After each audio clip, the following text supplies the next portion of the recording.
balota. DWIZ.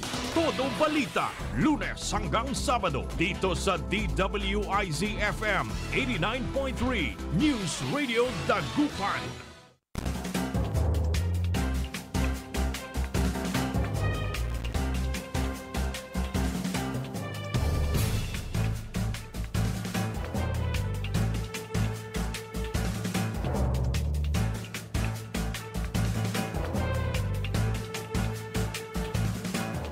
Good morning mga kaibigan. Naimbag nga bigat kanyayo amin na po.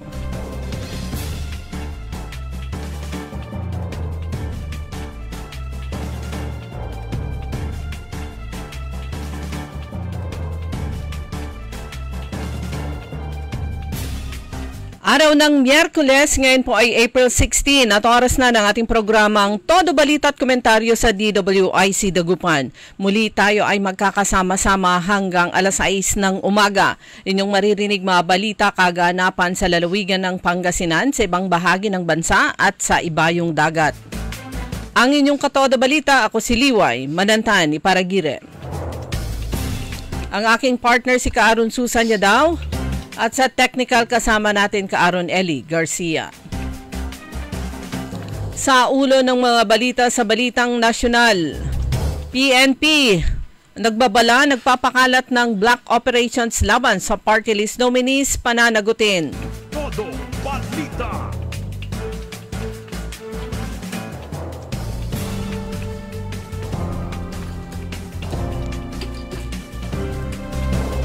Paalala ni Pangulong Marcos sa mga bumibiyahe o nagdadrive, huwag maging kamote sa kalye. Todo balita.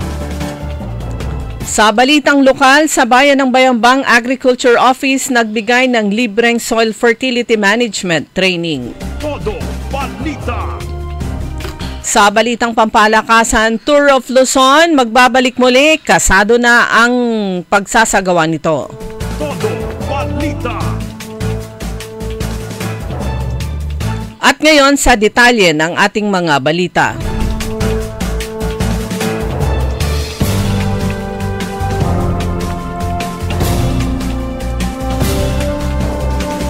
Hahabulin ng Philippine National Police ang mga nasa likod ng pananakot, pagpapakalat ng black propaganda at paninira sa mga kandidato gamit ang social media platforms. Pahayag ito ni PNP Anti-Cybercrime Group Chief Brigadier General Bernard Yang matapos maghain ng reklamo sa Teacher Party List nominee Virginia Rodriguez laban sa ilang individual na gumagamit ng peking Facebook at TikTok accounts para siya ay siraan, maging ang kinabibilangan niyang party list group. Sinabi ng PNP na malaki ang epekto ng ganitong mga aktibidad sa electoral process ng bansa, kaya dapat itong agad maaksyonan para mapangalagaan ang integridad ng democratic system. Nagbabala rin ang mga abogado at supporters ng A-Teacher Party List sa mga nasa likod ng malisyosong pag-atake kay Rodriguez dahil tukoy na kung sino-sino ang mga sangkot sa nasabing aktibidad.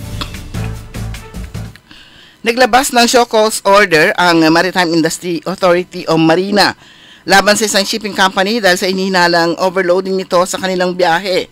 Ayon kay Transportation Secretary Vince Dizon nitong Martes, ang show cause order ay inilabas laban sa Montenegro Shipping Lines Incorporated. Sinabi ni Dizon noong Lunes na iniimbestigahan ng Department of Transportation ang isang barko na nagbebenta ng mga tiket na lampas sa kapasidad nito. Aniya nahuli ng Philippine Coast Guard ang barko sa Batangas.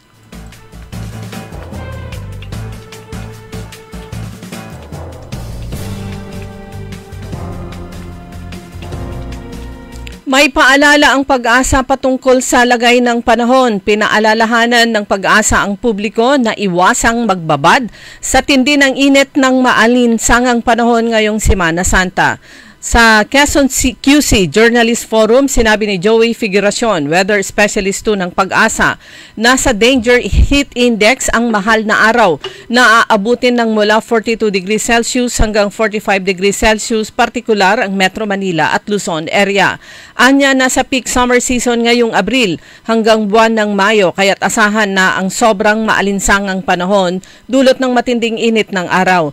Bagamat minsang maranasang pag-ulan sa ibang lugar pero mainit pa rin ang epektong idudulot nito sa paligid dahil naman sa pag-absorb ng ulan sa mainit na panahon. Hinihikayat ni Federasyon na ugaliing magdala ng tubig kung lalabas ng tahanan para hindi ma-dehydrate at magsuot lamang ng maninipis na damit. Samantala, ipinataw na ng LTFRB ang preventive suspension sa isang kumpanya ng bus na sangkot sa aksidente sa North Luzon Expressway o NLEX sa Valenzuela City. Ayon sa LTFRB nitong Martes, nakita sa investigasyon ng pabigla-biglang paglipat ng bus ng linya na unang bumangga sa isang closed van bago bumalik sa orihinal na linya na muli naman sumalpok sa likuran ng isang truck. Naganap ang insidente noong Lunes ng gabi, Abril 14, kung saan tinatayang nasa 13 katawan ng sugatan. Dahil dito, pinatawan na hanggang 30 days na preventive suspension ng operator ng pampublikong bus na kinilalang si Wilson Hong Si.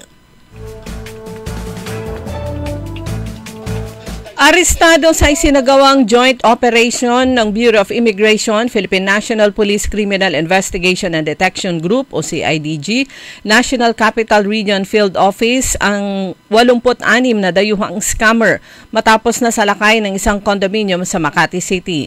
Batay sa report, kabilang ang 82 Chinese, 3 Malaysian at 1 Vietnamese ang nadakip sa malawakang pagsalakay sa umano'y scam operation sa isang condominium sa kahabaan ng Senator Hill Puyat Avenue sa Makati City.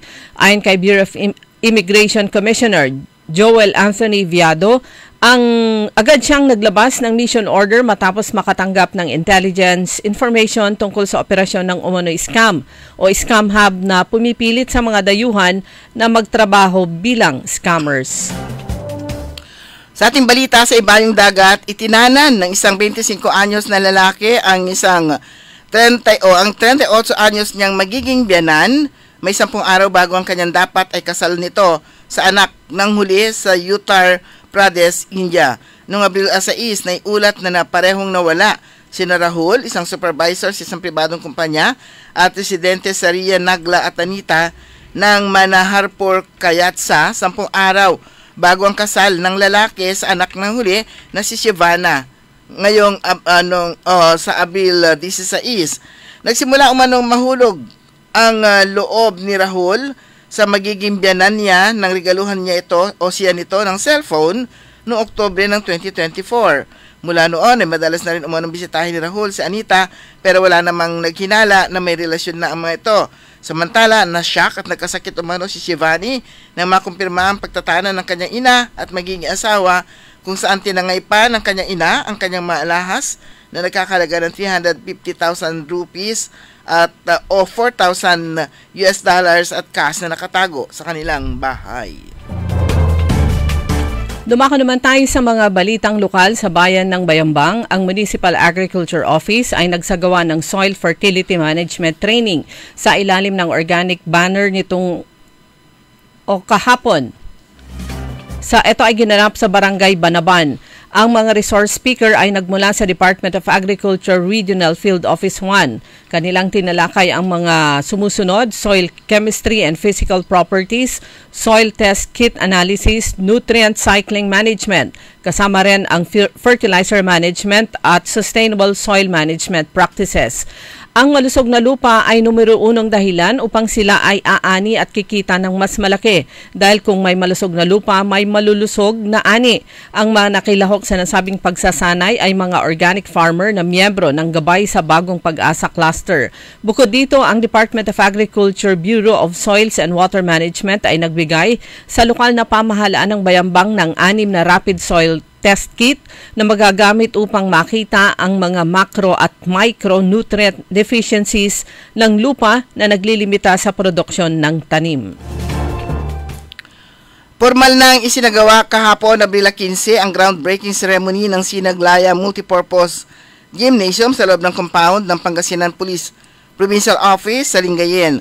Ito ay dinaluhan ng mga opisyal ng gobyerno sa pangunguna ni Congressman Marco Huangco ng Distrito 2 bilang guest of honor and speaker, kapulisan at mga kinatawan ng Department of Public Works and Highways. Ang proyektong ito pinondohan ng inisyal na halagang mahigit 9 million pesos at bahagi ng Phase 1 ng kabuang plano sa pamamagitan ng inisyatiba ni Congressman Huangco. Ang kay District Engineer Edita Manuel, kulang pa ang kasalukuyang pondo at kinakailangan pa na humigit kumulang 20 milyon para sa kalawang yugto upang ganap itong makumpleto. Sa kanyang talumpati, binigyan diin ni Congressman Cojuangco ang kalagahan ng proyekto, hindi lamang para sa kapulisan kundi para rin sa pagpapaganda at pagpapaunlad ng Lingayen. Ipinahayag din ni Cojuangco ang kanyang plano na palawakin ang kalsada sa harap ng kampo upang maging isang 6 na lane na boulevard na may malapad na pedestrian lanes na makakatulong sa pagpapasigla ng ekonomiya sa bayan. Samantala, sinabi ni Police Brigadier General Lou Evangelista, ang Regional Director ng Police Regional Office 1, na ang proyekto ay simbolo ng pagkakaisa at malasakit sa matauhan ng pulisya. Sinabi rin ni Evangelista na ang naturang gymnasium ay magsisilbing venue para sa physical fitness, sports events, psychosocial support at community engagement. Ang proyekto ay sinakatuparan sa pagkikipagtulungan ng PNP, DPWH at natanggapan ni Congressman Cojuangco. Kasama rin sa seremonya sina Police Colonel Rollifer Capocyan, ang Provincial Director ng Pangasinan Police at mga lokal na opisyal ng barangay at bayan. Bangus Festival na naman sa lungsod ng Dagupan. Bahagi ng masiglang selebrasyon ng Bangus Festival 2025 dito sa lungsod ang kauna-unahang Placemaking Dagupan Contest. Ito ay isang design competition na bukas sa mga artist, art enthusiast at mga interesadong individual sa larangan ng architecture at urban planning. Ang patimpalak ay inilunsad ni 4th District Congressman Christopher De Venecia. Ito ay kilalang taga-suporta ng creative industry sa Pilipinas. Layunin ng nasabing kompetisyon na maipakita ang mga makabago at makabuluhang idea para sa inclusive at sustainable public spaces sa Dagupan City, na ngayon ay kinikilalang sentro ng kalakalan, edukasyon at serbisyong medikal sa buong Pangasinan. Ang nasabing patimpalak ay bukas sa edad 18 hanggang 35. Estudyante man o profesional, maaring sumali bilang individual o bilang grupo ng hanggang 5 miyembro. Ang premyo ay 30,000 pesos para sa first place, 20,000 para sa second, 10,000 pesos para sa third at 5,000 naman para sa mga honorable mentions. Ang deadline ng pagsusumite ay sa April 23 at pwedeng i-email sa placemakingdagupan@gmail.com.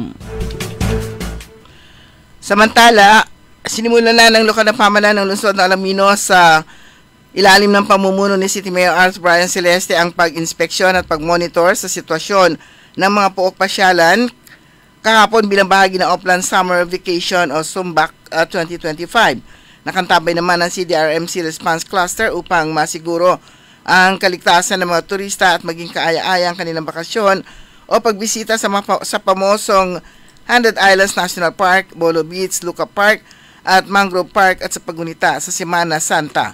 Para sa anumang emergency tulad ng sunog, aksidente o pagkakataong kinakailangan ng tulong ng kapulisan, responders at medical team, ang 911 emergency hotline ang kanilang tatawagan. Dumako naman tayo sa mga balitang pampalakasan. Asahan ang matinding bakbakan sa pagbabalik ng Tour of Luzon Great Revival Edition. Tampok ang makapigil hiningang multi-stage race na magsisimula sa April 24. Ayon kay Aray Perez, Chief Regulatory Officer ng Metro Pacific Tollways Corporation, inaabangan na ang salpukan ng mga riders sa bawat stage ng nasabing tour. 8 stages of technical riding among the cyclists and their respective teams. Ito ang kanyang pahayag. Merong 17 teams na binubuo ng 7 cyclists kada team, sasabak sa 1,074.90 kilometro Tour of Luzon na magsisimula sa Paway. Ito ang Stage 1. Samantala, ang Stage 7 naman ay gaganapin dito sa Lingayen. Ito ay 14-kilometer individual time trial Labrador-Lingayen Stage 7. Samantala, tumataginting na 1 million pesos ang nakalaan para sa champion team habang 500,000 pesos naman sa individual champion. Sumanya kabuuan ang ating newscast sa ating Todo Balita. Kami po niya matagapagbalita. Ako po si Susan Valdez daw. Ako naman si Liway Manantani para gire. Ang oras po natin alas 5:21 ng umaga. Gina tayo kay Gina de Venecia. Love tayo ni Manay Gina, maaasahan at handang tumulong sa 4 distrito ng Pangasinan. Chika na ba kay Manay Gina? Manay Gina de Venecia. Love natin si Manay Gina, Manay Gina de Venecia. 4 distrito, Gina ba kayo? Gina!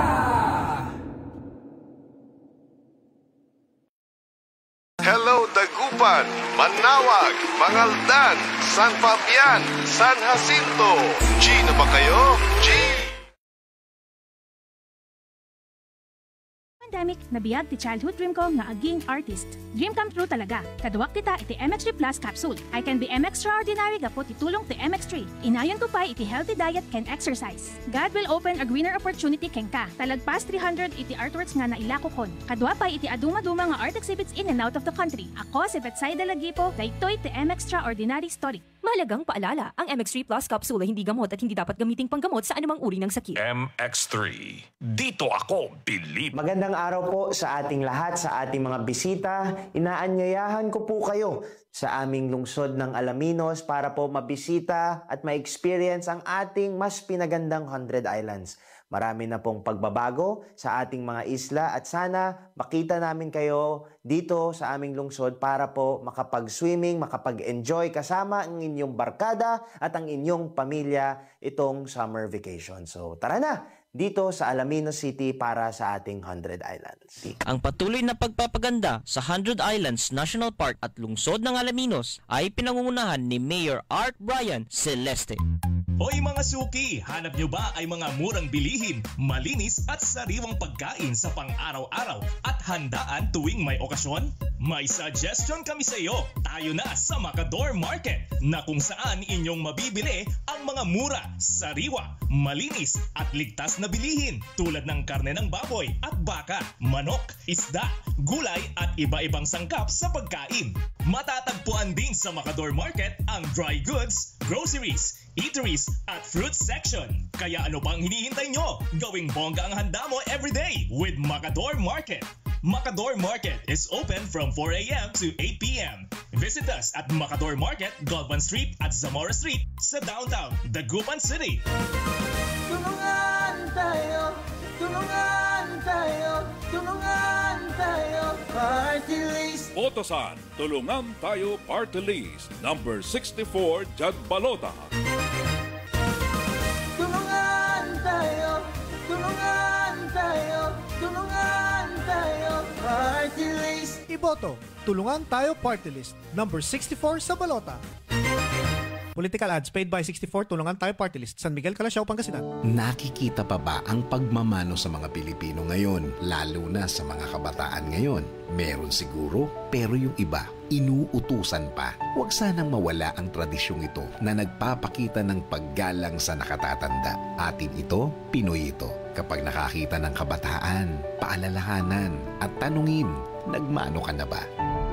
Isang paalaala para walang makalimot. Hatid ng ALC Group of Companies, Aliw Broadcasting Corporation, Station DWIZ News Nationwide, DWIZ News FM Regional Group, Home Radio 97.9, Aliw Channel 23, Philippines Graphics, Cook, Plan Bank, Business Mirror, Filipino Mirror, Brown Madonna Press Inc., City State Savings Bank, AAA Southeast Equities Inc., Filipinas Pawn Shop, at ng Dari Batulao, DWIZ, Liway Manantan at Isusan Yaraw sa Todo Balita.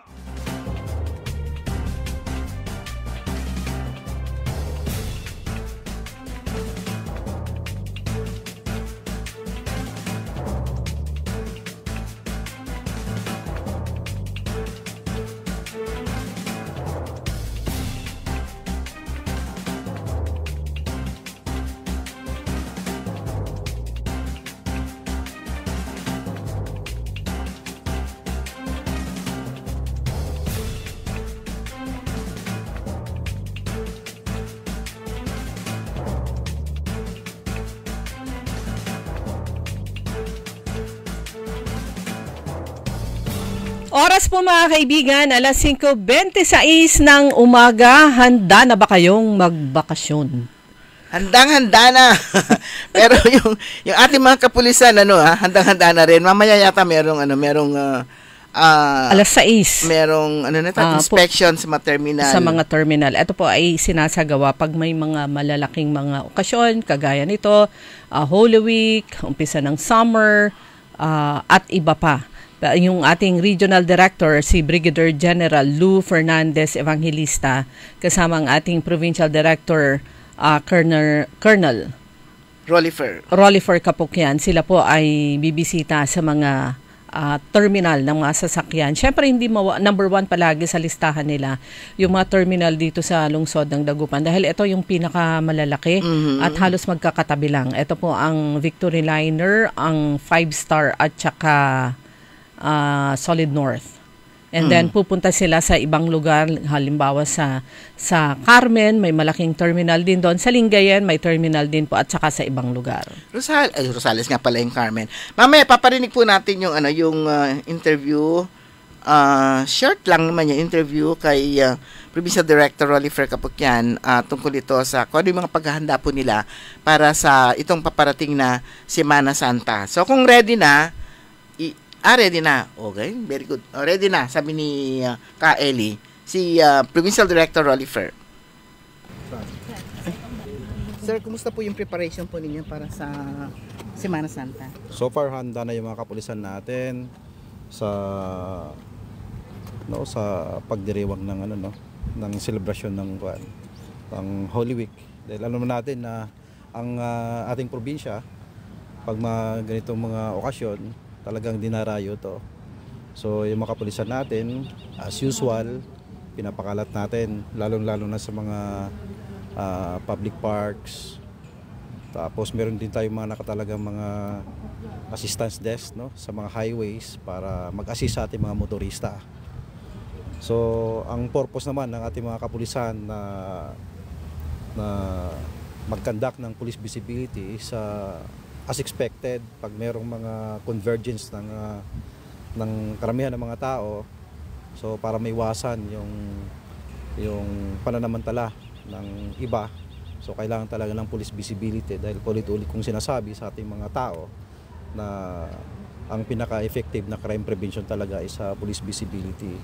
So ang tagubilin ko sa ating mga station na dapat ma-maintain yung deployment, which is yung 15% nasa loob ng police station, yung 85% dapat nasa labas para ma-establish natin yung tinatawag na maximum police presence. So hindi pa walang nakabakasyon po ng mga Walang nakabakasyon, lahat po yon kasi kadalasan naman pag bakasyon, pag may mga okasyon, kung nagsasayang ating mga kababayan, kailangan nila ng proteksyon. Kaya the more na merong mga occasion na ganito, the more na kailangan magsakripisyo ng ating mga kapulisan para maprotektahan ng ating mga kababayan. So yung 85% deployment outside will be from what day to what? Ang duty naman namin talaga dyan is 24/7. So walang duration dyan, kundi yan ay magiging scheme natin, 85-15. Para yung programa natin na maximum police presence ay ma-maintain yan hanggang sa even after Holy Week. Even after Holy Week. Sir, ano yung mga priority areas na hindi nabantayan? Priority areas this Holy Week, unang-una yung mga kung saan maraming tao, yung kagaya ng mga terminals, sa mga public parks, sa mga coastal areas na meron tayo mga dalampasigan. Kasi alam naman natin, yung mga kababayan natin, after Holy Week, pupunta dyan. So yung pinaka-main concern natin dyan, marami pa rin mga kababayan, yung mga nalulunod. So yung ginagawa natin dyan, pinigting natin yung social media natin para doon sa information drive na para paalalahanan ng ating mga kababayan na okay lang maligo pero with extra care, So nandun yung mga kapulisan para magbigay ng babala sa kanila dahil iba naman yung current dito. Kasi as experience before, based sa data natin, karamihan ng mga nalulunod, mga dayo hindi nila alam kung anong current meron dito sa ating probinsya. So, makakatulong yung tinatawag nating programa na tinatawag na Upland Bandilyo. Ito yung nag-iikot na ating mga kapulisan, iniimpormahan yung ating mga bakasyonista na naliligo sa dagat na huwag masyadong pumunta dun sa ilalim dahil nga malakas yung alon, ganong information drive. Will they also act as lifeguards? So, hindi. Bandilyo sila. Basically bandilyo lang po talaga, pero kumbaga as the case needed, no, kailangan talaga nilang minsan meron na tayo mga ni-report na mga kapulisan, pag nakita nila bakit pa kailangan magantay ng lifeguard kung nandoon naman sila, kasi ang pinaka-importante doon is to save lives and property. So tawag ng tungkulin, kailangan nilang mag-respond. May training din ba sila, sir? Opo, karamihan po ng mga kapulisan natin may training naman po sa search and rescue operations, hindi lang sa paying lifeguard.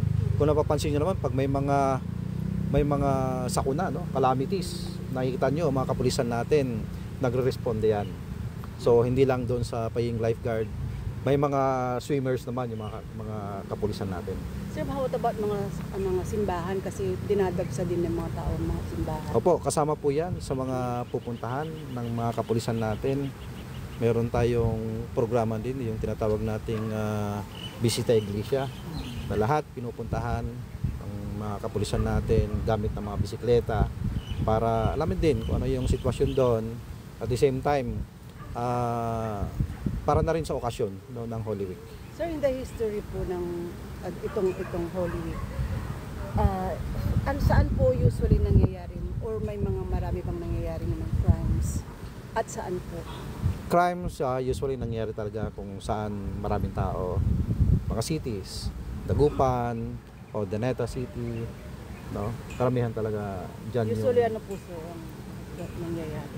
Robbery, theft, gano'n. Physical injuries. Yung mga physical injuries kahit saan naman, no? Kahit sa ibang bayan. Karamihan yung mga naitatala nating mga kaso regarding physical injuries, yung mga nagsuntukan, no? Binugbog, hindi nagkaintindihan, minsan lasing. Kaya nga nung meron tayong nirespondehan, no, na violation din sa gun ban natin, nirespondehan ng bugbog, pagpunta ng pulis natin, nakuhanan din na patalim or may baril. Kaya doon sa gun ban violation natin, hindi lahat ng accomplishment ay nakukuha sa checkpoint. Meron din sa pagresponde ng ating mga kapulisan, lalong-lalo sa mga kaguluhan. Tuloy po ba yung checkpoints po ang ipapakalat po natin? Kada munisipyo, meron tayong mga assistance desk. Depende po yan kung ilan yung mga terminals nila. Pero mas marami po dito sa Dagupan, sa Ordaneta, kung saan may mga bus terminals tayo. Kasi alam naman natin, doon nagdadagsaan yung karamihan ng mga tao.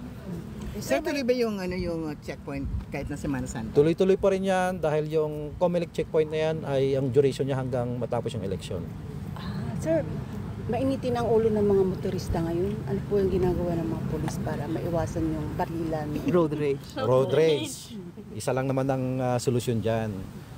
Pag ganon, dapat huwag tawag dito, dapat kampante ka lang, kalma ka lang, huwag pairalin yung init ng ulo. Hindi nalulutas lahat ng problema kung sabayan mo ng init ng ulo. Dapat tumawag ng assistance sa ating mga kapulisan para ayusin kung ano mang meron na traffic incident na kinahantungan ng dalawang panig. Sir, looking forward sa election related po. Gaano na po karami yung mga sumbong sa inyo ng mga kandidato? And what are ano yung nature ng sumbong?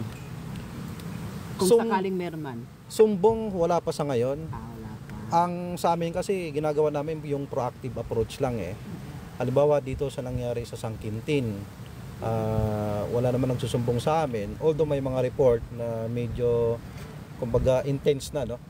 Yung kanilang so to diffuse the tension, gumawa na lang tayo ng initiative, pumunta tayo mismo sa San Quintin, kinausap natin yung dalawang partido na mas maganda mag-ayos na lang, pag-usapan lahat, huwag magbangayan dahil diyan nag-uumpisa yung gulo.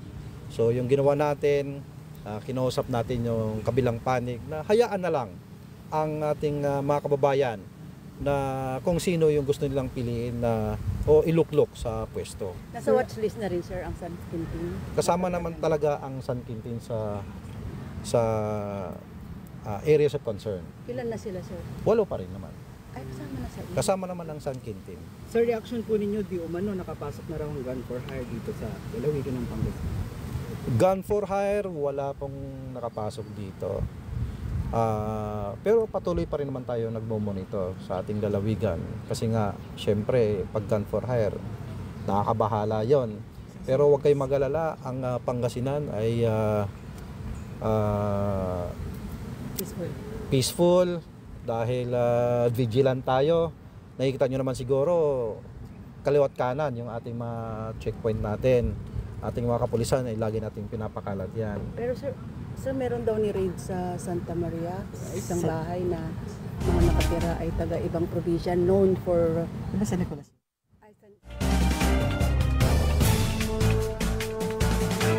Okay, so sa unang bahagi po yan ng interview kay Police Colonel Rollyfor Capocyan, ang ating Provincial Director ng PNP sa lalawigan ng Pangasinan. Siyempre yung pinakauna patungkol naman dito sa Semana Santa na ito na. Half day po ngayon. Half day ang pasok ng mga nasa government offices dahil binigyan po sila ng oportunidad ng national government na makapaghanda patungkol naman sa kanilang pag-uwi sa mga lalawigan o sa mga probinsya. So, ano to? Colored green. Yan. So, handang-handa naman ang ating kapulisan as always. Hindi naman matagal pa yung okasyon o yung event, on deck na yung nung nagkakaroon na ng strategic planning ang PNP at iba pang mga related government agencies. Kasama na ang LTO, LTFRB, Kanturatan. Kaya eto na nga, marami na sigurado ang bibiyahin ngayong araw. Yung kaninang naiwan na na tanong kanina, yung kung merong na-raid dyan sa San Nicolas. So, kinonfirm yun. Pero, yun nga, hanggang ngayon daw iniimbestigahan pa rin. At may lumalabas na hindi naman lahat taga ibang probinsya. Merong taga rito rin sa lalawigan ng Pangasinan. So, yun. Sabi nga ni Colonel Capocyan, iniimbestigahan pa rin nila. Pero, di ba? Detained yung mga nahuli na merong mga baril. At as of kahapon sa interview natin, 8 pa rin yung mga areas of concern. Ibig sabihin, areas of concern sa pagdating ng eleksyon. Ang bayan ng Aguilar, Umingan, Bimmalay. Ayan, kasi mainit yan. Mainit yan ang bungangaan. Buti bungangaan lang naman. Pagka bungangaan, areas of concern na rin yun. Urdaneta, kasama rin ang Dagupan. Mangaldan, Malasiki, San Quintin, Sual. Walang Malasiki. Sual. Ito yung 8. 1, 2, 3, 4, 5, 6, 7, 8. Ito yung news. 2, 4, 6, 8. Ba't ganito rin sa akin natin? Urdaneta. Aguilar, Umingan, Bimmalay, Dagupan, Mangaldan, Sual, Urdaneta, San Quintin. Na-rearrange lang. Ito naman yung... Pero walang Malasiki. Ito yung sinulat ni Atche Caaronyoli sa Inquirer. At ito pa rin, 8 pa rin.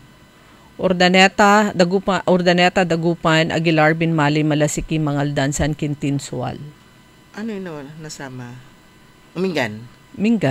Meron. Ang nabanggit ni ang Umingan, sabi niya parang hindi pa naisama kasi hindi naisama na yan. Hindi yung sinabi niya kahapon. Parang hindi pa naisama dahil may dahil. Kasi itong 8 na una nang na-report, merong sa history, 'di ba, yung past 2 elections, meron nang mangyayari. Yung Mangaldan, yan, ito yung nabaril yung kagawad ba o yung kapitan? Kapitan. Oo. Pero yung nabaril din na, siguro baka nakamali sila, baka hindi yung Umingan, baka nahilo na. Kasi yung San Quintin, bagong din lang to eh.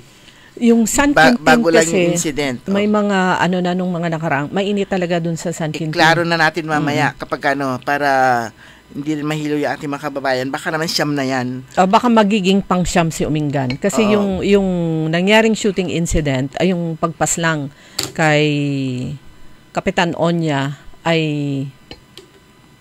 itong mga last year pa ba yun? December? Yes, last year pa siya. So, yun po. Ang paalala ng ating kapulisan, paalala rin ni Provincial Director Rodifer Capocchian,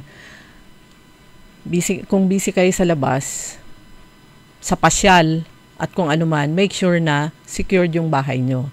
Dahil yung mga magnanakaw, maatake po sila kung alam po nilang walang tao sa mga kabahayan. Ayan naman yung kanilang tinitingnan. So always mag-ingat, ganun din. Sa biyahe ay mag-ingat din, iwasan na ma-involve sa road rage dahil napakarami pong nangyayaring ganyan sa road rage. Parang nagte-trend. Actually, yun din ang may statement kamakailan ang Pangulo, si Pangulong Marcos na huwag maging kamote sa sa lansangan. Dahil sa pagiging kamote ng iba ay nagkakaroon ng bangayan. Sa lansangan nagkakaroon ng road rage. Sa init ng panahon, sabi nga, huwag isabay yung init ng ulo. Lalo na ngayon, lalo na yung iba kay isama nila yung pamilya nila. Parang yung nangyaring ang kaaway niya ay 2 riders. Nabugbog yung driver ng isang four-wheel vehicle. Punta sa sasakyan niya, kumuha ng baril. Binaril niya yung 2 riders, pati yung asawa niya natamaan. Natawa ako dito sa pinapanood ko dito, yung gusto mong maging mabuti maski na 24 hours lang, kaso hindi mo talaga kaya. Road rage din yan dahil nasa kalsada siya. Binagsak na niya yung pasan-pasan niyang cruise. Holy kick. Sabi niya, wag naman masyadong hataw, masyadong masakit, kanto mo lagi. So yun mga kaibigan, mag-ingat po palagi at saka make sure na secure din yung mga kabahayan dahil alam po natin yung iba dyan, mamamasyal kung hindi man sa within Pangasinan, baka pupunta sila sa La Union o sa ibang mga probinsya. At sabi nga ni Provincial Director Capocchian, puro pinupunta nila mga beaches. So yan yung mga parks, so yung mga pinapasyalan ng mga umuuwi dito po sa probinsya. Kasi yung iba talaga dyan, ang purpose nila mag-selfie. Talagang kasama na talaga yung selfie. Wala nila yung maku-question yan. Pero sa mga papasyal, may babala sa motorista sa dagat, bawal ang alak simula April 16 nga pala ngayon. Simula ngayong araw, epektibo na ang liquor ban sa lahat ng tourism sites at tourism establishments sa bayan ng Bolinao ngayong Semana Santa. So nag-issue ng Executive Order No. 28 Series of 2025. Maigpit na pinagbabawal ang pagbebenta at pag-inom ng alak sa mga pampublikong lugar, partikular sa mga resort, hotel at transient accommodation. Pinagbabawal din ang pagdadala ng alak sa mga pampublikong pasyalan at sino mang mahuling may dala alak ay agad daw nakukumpiskahin ng kinaukulan. Ay, kukumpiskahin lang naman. Hindi naman sila ikukulong. Pero mga kaibigan, ang bilis po ng oras natin. Ganap na po alas 5:44. DWIZ. Ang balitang ito ay inihatid sa inyo ng MX3. MX3. Dito ako, believe. Gina tayo kay Gina de Venecia. Love tayo ni Manay Gina. Maaasahan at handang tumulong sa 4 distrito ng Pangasinan. Manay, Gika na ba kay Manay Gina? Manay Gina de Venecia. Love natin si Manay Gina. Manay Gina de Venecia. 4 distrito, Gina ba kayo? Gina!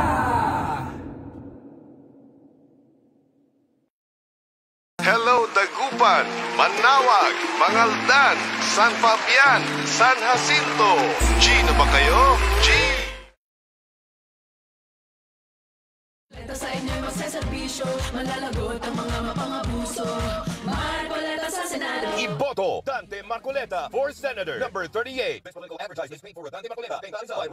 Ladies and gentlemen, the new face of your favorite resto bar in Dagupan City. The original party place in town. The Music Warehouse Club, Dagupan City. No need to go to Manila's top bars like Silo and BSK Club.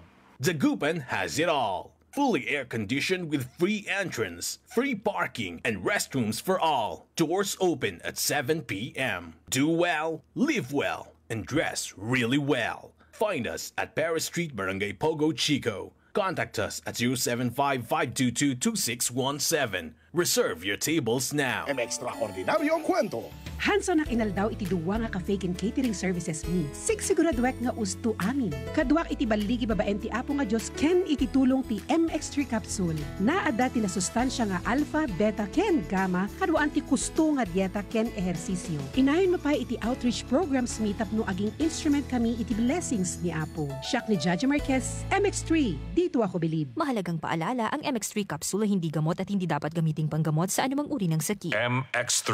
Dito ako bilib. At sayan panaon na panpili tayo na saray manuli at baloy. Siyo paso na pag-iiboto, pian manlingkur at sika tayo. Dapat amay matuad serbisyo tan salita to.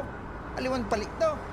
Pian nagamuran na umbalay sa tuan serbisyo. Napag amay unaan to, soy na umbalay. Aliwan say dilin interesto. Singa say matuaya serbisyo at abig laman. Idakap tan idakal na alapan. Tan napagalangan subaloy. Matuulad serbisyo. Pakasiluntoy anapan tan ekonomiya na panilaluan iya serbisyo tan tulong at abig laman. Saratan su iserbi ng Dr. Mark Mejia para mas okay ang mangaldan. Dr. Mark de Venecia Mejia, su mayor ya botosan. Dr. Mark Stephen Mejia, numero 3 at Balota.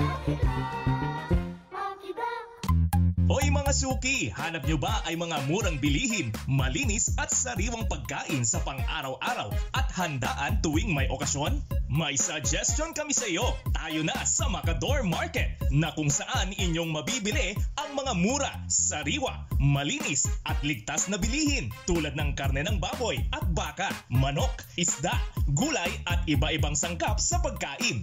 Matatagpuan din sa Macador Market ang dry goods, groceries, eateries at fruit section. Kaya ano pang hinihintay nyo? Gawing bongga ang handa mo everyday with Macador Market. Macador Market is open from 4 a.m. to 8 p.m. Visit us at Macador Market, Galvan Street at Zamora Street sa downtown Dagupan City. DWIZ Liway Manantan at Isusan Yaraw sa Todo Balita.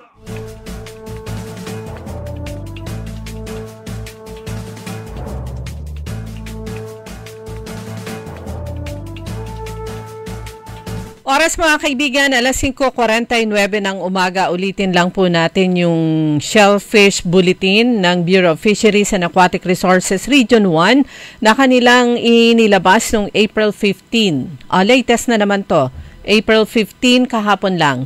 So follow up nito yung una na kanilang inilabas. Nakalagay po dito, all types of shellfish and Acetes SP or alamang gathered from the coastal waters in Bolinao and Anda in Pangasinan are positive for paralytic shellfish toxin or red tide and not safe for human consumption. Meanwhile, coastal waters of Infanta, Alaminos, Sual, and Bani in Pangasinan and mariculture areas of Rosario and Santo Tomas in La Union are free from toxic red tides and safe for human consumption. So mas maliwanag po ito. Maliwanag po, ang affected lang ay bahagi po ng coastal waters ng Bolinao and Anda. Meron kasi yung napakaluwang na area kung saan andyan po yung napakaraming mga fish cages, pero majority po niyan nasa sakop po ng Anda. Pero syempre kadugtong po niyan yung ilog naman ng Bolinao, kaya siguro ito. So ulitin lang po natin lahat ng klase ng shellfish at alamang na nakukuha dyan sa coastal waters ng Bolinao at Anda ay hindi po safe for human consumption dahil naman sa red tide. Pero nilinaw po ng BFAR, Bureau of Fisheries and Aquatic Resources Region 1, na yung coastal waters ng Infanta, Alaminos City, Sual at saka Bani dito sa lalawigan ng Pangasinan at ang mariculture areas ng Rosario at Santo Tomas sa La Union ay free from toxic red tides and safe for human consumption. So yung shellfishes, usually tahong at saka talaba lang naman yung nanggagaling dyan, posibleng nanggagaling sa Bulinaw at Anda, ay ito po yung hindi safe dahil positive nga sa red tide yung kanilang coastal waters. Hindi naman basta-basta makakalabas po yan sa kanilang mga bayan dahil kailangan nila ng mga permits mula sa kanilang agriculture office. So, at yung sa naman, pag ito po yung mga isda, shellfishes galing naman sa ibang lugar at dadalhin sa, kunyari, dito sa lungsod ng Dagupan o pang bayan, ay automatic po yung mga staff ng Bureau of Fisheries o kaya ng Agriculture Office ng bayan o lungsod, automatic yan, hinahanap yung mga permits mula sa kanila, sa point of origin.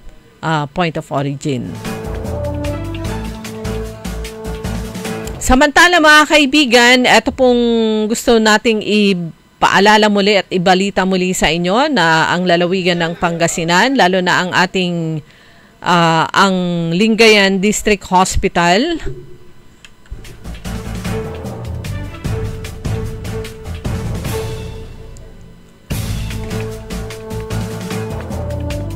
ay meron na po itong hemodialysis center. It is equipped with 13 machines at ang layunin po ay makapag-provide ng mas accessible and affordable dialysis treatment para sa mga residente, particular po sa mga underprivileged. Ito po yung isa sa mga ginawa at accomplishment po ng administrasyon ni Governor Ramon Gico III, kasama po ang Sangguniang Panlalawigan headed by Vice Governor Mark D. Guzman Lambino. Ito pong palakasin yung mga serbisyo na ibinibigay po ng 14 na ospital ng lalawigan ng Pangasinan. 14 po yung existing na ospital ng probinsya. Siyempre, ang pinakamalaki dyan, ang Pangasinan Provincial Hospital na nasa San Carlos City. Tapos meron pong mga district hospitals at yung community hospitals. Magiging 15 po yan pag natapos po yung sa may Alcala Community Hospital. Nagkaroon na po ng groundbreaking at siyempre susunod po dyan ay construction ng nasabing ospital.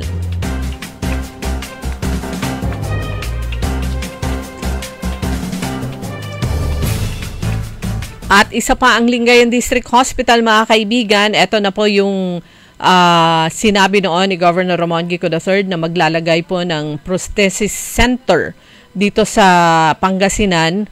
At meron na nga dyan sa Lingayen District Hospital.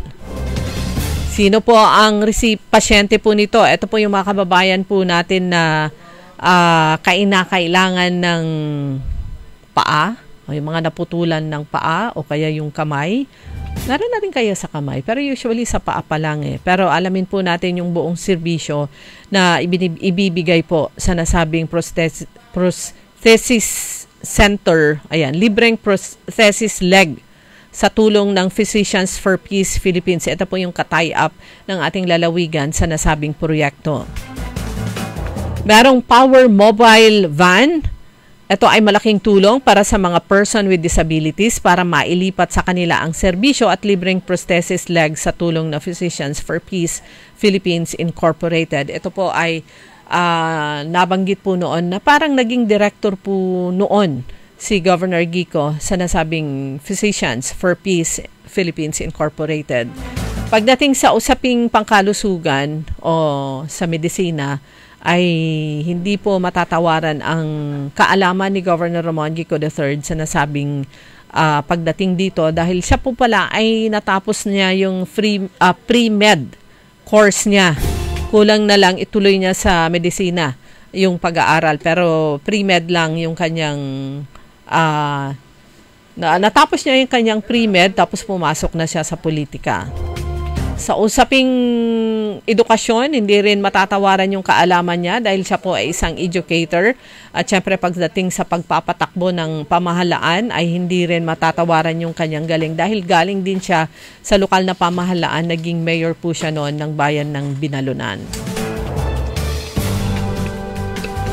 At paalala rin sa mga pupunta po sa mga beaches, paalala po na gawin nyo po yung inyong responsibilidad bilang isang individual. Yan po ay making sure na malinis po yung panggagalingan nyo pag pupunta kayo sa beaches. Yung mga basura nyo, ipunin nyo, itapon nyo po sa basaruhan, o kaya kung wala kayong makita, iuwi nyo na lang. Huwag nyong iwan sa kung saan-saan ang inyong mga basura.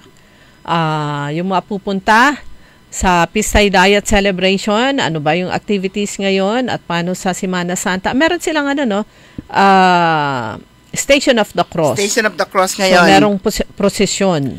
Sa mga pupunta sa sa mga naghahanap kung saan sila o kung saan yung kanilang pupuntahan para magnilay, sa Bugalyon ang Mount Zion Pilgrim Mountain. Ayan. Isang popular pilgrimage site ito na merong statue of Jesus Christ resembling the Christ the Redeemer statue. Ayan. Sa Bani, meron din. Ano na yung sa Bani, kung saang lugar? Pero ito sa Mount Zion Pilgrim Mountain sa Bugalyon. So yung nakatakdang activity lang ngayon o ganap dyan sa may Lingayen ay nasa schedule po dito ng Pistay Diet ngayong araw. Stations of the Cross sa Capitol Complex at basically ang kasama po dyan, sumasali po dyan ay mga government employees. At yung sunod na activity sa Pistay Diet ay sa sa 25. Next week, ito na yung Limgas na Pangasinan, Pageant and Coronation Night sa Narciso Ramos Gym. Pero pagkatapos po ng dire-diretso naman na andyan po yung yung Agriculture and Tourism Trade Fair diyan sa may Capitol Complex. Meron po diyang mga halaman, hindi lang natin alam, baka Friday magsasara sila. Pero Saturday, ayan, makakapamili po kayo diyan ng mga pagkain, mga produkto ng lalawigan ng Pangasinan. Ayan, sa Bani naman meron yung yung The Redeemer's Cross. Ayan, kaya lang the Redeemer's Cross is overlooking daw sa South China Sea. Oo, nasa taas siya at puntahan talaga yan ng mga Hindi pwede rito yung mga merong osteoarthritis. Yung mga hindi kaya mag-akyatan. At saka agahan nyo kasi sobrang init, mga kaibigan. Kasi kung bundok yun, tapos bundok siya pero hindi siya kalbo. Nakikita ko lang kasi yung mga shoots ng mga vloggers at yung mga nakapunta na doon. Siyempre yung area na yon walang mga punong kahoy. Sa Bulinaw naman, sa Alaminos naman, siyempre sa 100 Islands, yung Pilgrimage Islands with S. Kasi hindi na lang siya nag-iisa. Pilgrimage Islands. Meron na siyang mga katuwang. At saka marami na talagang maluwag na siya. Ayan. Good morning kay Sir Roberto Nimer, Kuya Benji Tan, good morning, Rolly Rosoriano, Josie Leda Mateo, Lynn Coronel, at si Cora Aquino at Kuya Mar dyan sa may Tabang, si Sir Rod, ang security guard dyan sa may family court, dyan sa may CDR-RMC building sa Tondaligan. Ayan, sa wala tayong pasok bukas, Walang pasok bukas, Biyernes. And Sabado. Sabado, yung iba kasi. Pero yung bawal pang campaign, Huwebes at saka Biyernes lang. Sabado, balik na kaya na. Pero mga kaibigan, wala na po tayo sapat na oras. Natabayanan po ninyo susunod agad, early in the morning. Kami po ay magbabalik Lunes na. Magkakasama po natin si Karen Orly Navarro. Programang Todo Balita at Komentaryo, kami po niya nakasama. Sa technical side, si Eli Garcia. Ako po si Liway Manantani Paragire. Ako naman si Susan Valdez Siadaw. Magandang umaga po sa inyo lahat. DWIZ. Sumain nyo ang Todo Balita, Lunes hanggang Sabado, dito sa DWIZ-FM 89.3 News Radio Dagupan. Nagbabalita, naglilingkod sa lahat ng Pilipino. Aliw Broadcasting Corporation. Noon hanggang ngayon, 73 taon sa Dagupan. 89.3 DWIZ. Nagbabalita ng tama, naglilingkod